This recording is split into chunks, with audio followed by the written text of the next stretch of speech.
Terkadang aku bingung, kesalahan apa yang sudah dilakukan Kain sehingga Allah memberikan hukuman yang berat kepadanya. Kisah yang menceritakan Kain dan Habel adalah kisah yang pendek, dan kita semua pasti pernah merasakan kebingungan. Apa sih yang terjadi terhadap Kain? Aku juga pernah berpikir, dari mana ya datangnya keinginan membunuh itu dalam diri Kain? Firman Tuhan katakan, sebab inilah berita yang telah kamu dengar dari mulanya, yaitu bahwa kita harus saling mengasihi. Bukan seperti Kain yang berasal dari si jahat dan yang membunuh adiknya. Dan apakah sebabnya ia membunuhnya? Sebab segala perbuatannya jahat dan perbuatan adiknya benar. Pernah kepikir gak, kenapa ya firman Tuhan memberikan perintah yang sama berulang-ulang kali? Mengasihi lagi, mengasihi lagi, mengasihi lagi.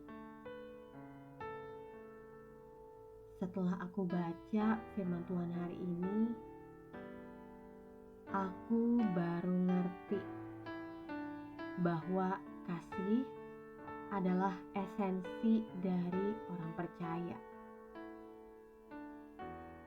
Bapa kita adalah kasih, dan kita sebagai anak-anak Allah melakukan kasih sebagai bukti cerminan dari Bapa kita di sorga. Kain dan Habel adalah sebuah ilustrasi yang baik bagi kita, bahwa keinginan membunuh bukan datang dari Allah. Keinginan iri hati dan balas dendam bukan datang dari Allah, tetapi dari si jahat.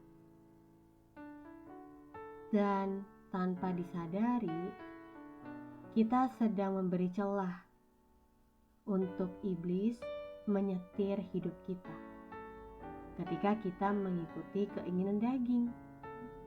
Lalu tiba-tiba udah terlanjur deh melakukan kejahatan. Janganlah kamu heran saudara-saudara apabila dunia membenci kamu. Kita tahu bahwa kita sudah berpindah dari dalam maut ke dalam hidup, yaitu karena kita mengasihi saudara-saudara kita. Firman Tuhan hari ini sungguh menguatkan ya. Firman Tuhan hari ini mengingatkan kita kalau kita ditolak atau dibenci oleh dunia karena identitas kita, yaitu anak-anak Allah. Anak-anak Allah berbeda dengan dunia karena posisi kita sudah berpindah juga dari maut berpindah kepada hidup. Buktinya, ketika kita bisa mengasihi sesama, berarti kita sudah tinggal di dalam hidup.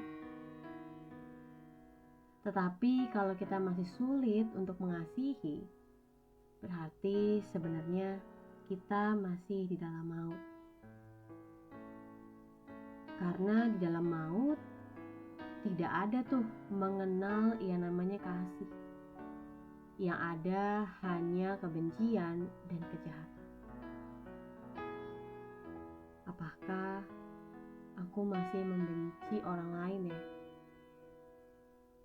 Apakah aku masih ada keinginan untuk membalas dendam atau mencelakakan orang lain? Karena setiap orang yang masih membenci saudaranya atau sesamanya adalah seorang pembunuh manusia.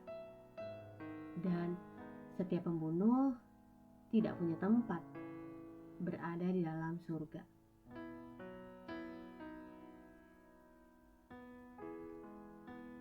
Yuk kita ingat lagi tentang kasih Kristus yang sudah menyerahkan nyawanya untuk kita.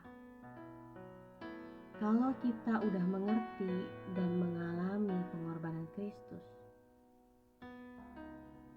berkorban bagi orang lain itu tidak sulit.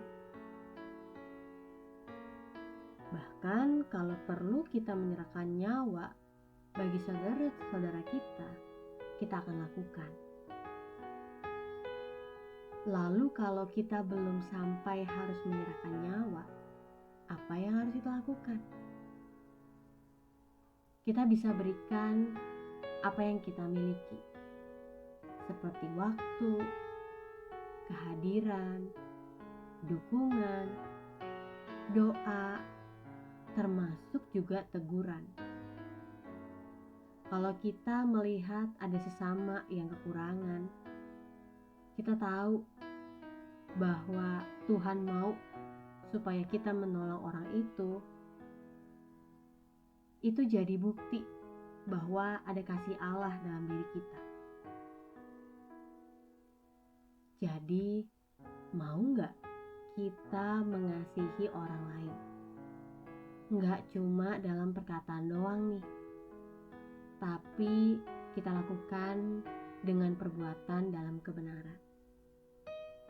Jadi, penting banget ya untuk kita gak hanya banyak bicara tentang kasih, tapi kita lakukan kasih itu, kita tunjukkan kasih itu. Kita buktikan bahwa kasih itu masih ada saat ini. Kita lakukan kepada orang-orang yang kita temui.